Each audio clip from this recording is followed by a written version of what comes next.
Tel Megiddo est l'un des plus importants sites archéologiques d'Israël.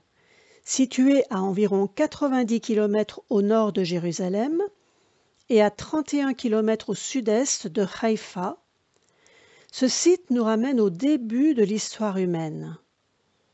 Des hommes se sont établis ici pour la première fois il y a 6000 ans.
Megiddo se trouvait à un emplacement stratégique spécial. Le site dominait la partie la plus importante de la route qui relie l'Égypte au sud à la Mésopotamie au nord. C'est pourquoi cet emplacement a été très convoité. Et on trouve à Megiddo des vestiges des conquêtes des rois cananéens et des Hyksos, des Égyptiens et des Philistins, des rois d'Israël, des Assyriens et des Perses. Le nom de Megiddo apparaît la première fois par écrit au XIVe siècle avant notre ère sur des documents égyptiens où on décrit la conquête de la ville cananéenne par le pharaon Thoutmosis III. Ici, nous voyons les vestiges de la ville cananéenne. Le nom de Megiddo apparaît 12 fois dans la Bible. Après la conquête de la terre promise par le peuple hébreu sous la conduite de Yehoshua, Megiddo est devenu la propriété de la tribu de Ménaché. Puis le roi David a reconquis la 16e ville de Megiddo, reconstruite sur les ruines des 15 villes précédentes. Et l'apogée de Megiddo est sous le règne du roi Salomon. C'était la ville la plus belle et la plus fortifiée que le roi Salomon ait construite. Il en avait fait l'une des 3 cités gouvernementales de son royaume. Aujourd'hui, on peut encore voir les grandes portes de la ville, les écuries du roi Salomon qui abritaient 450 chevaux, 2 palais, dont l'un dans lequel habitait le gouverneur du roi Salomon.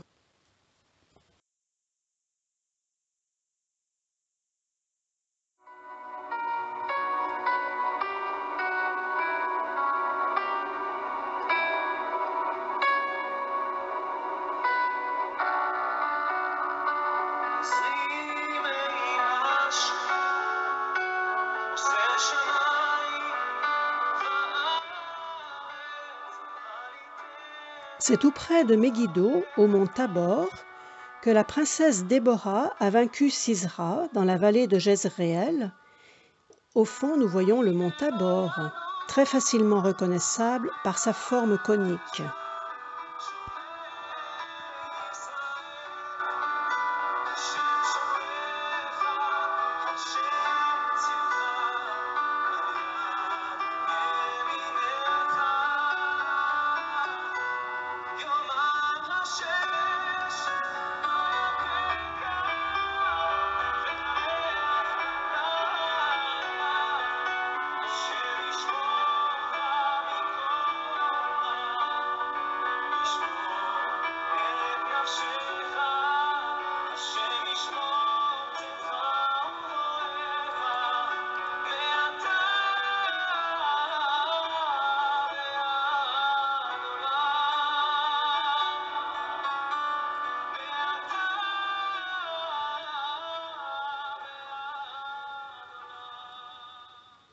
La ville de Megiddo a été construite 20 fois et détruite 20 fois par les conquérants.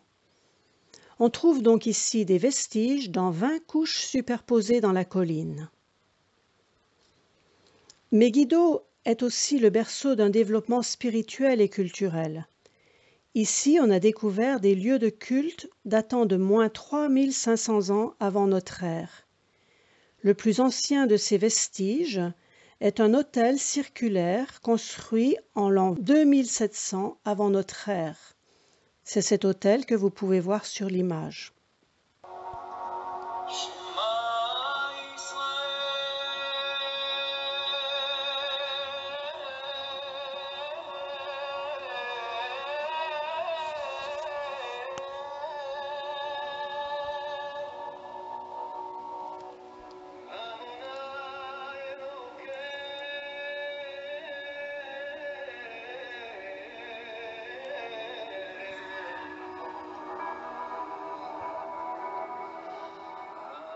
Ici, c'était un entrepôt public pour mettre les récoltes de blé.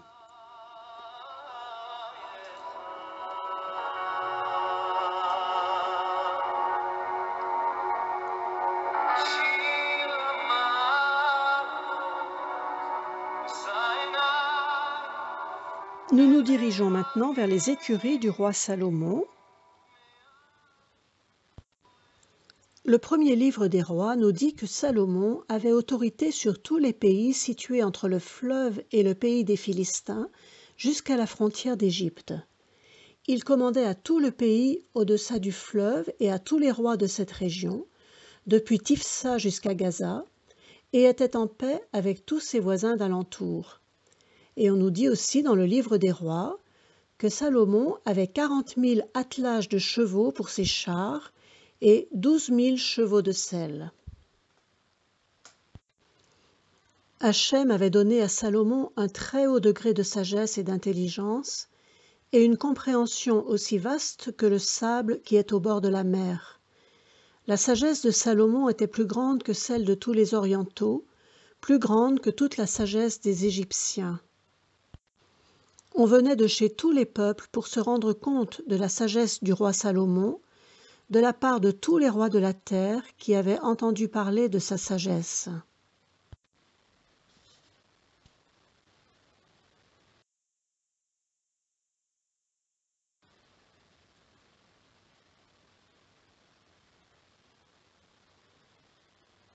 Et le témoignage le plus impressionnant de tous, c'est le système de canalisation construit par le roi Salomon pour acheminer l'eau jusqu'à la ville.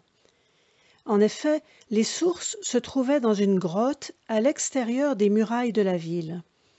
En cas d'assiègement, il fallait prévoir l'acheminement de l'eau. À l'intérieur de la ville, un puits d'une profondeur de 35 mètres a été construit, au fond duquel part un tunnel horizontal creusé en direction de la source.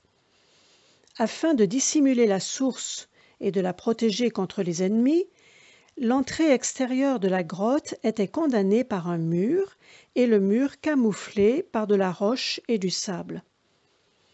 Ainsi, les habitants de la ville pouvaient s'approvisionner en eau grâce à une source qui se trouvait en dehors des murailles, sans avoir à sortir de la ville.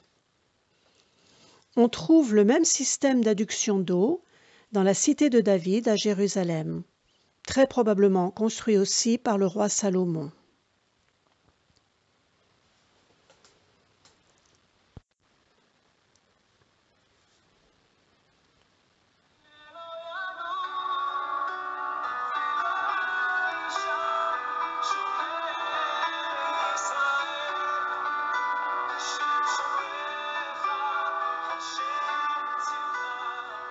Après cela, le royaume d'Israël fut conquis par les Assyriens, puis par les Perses.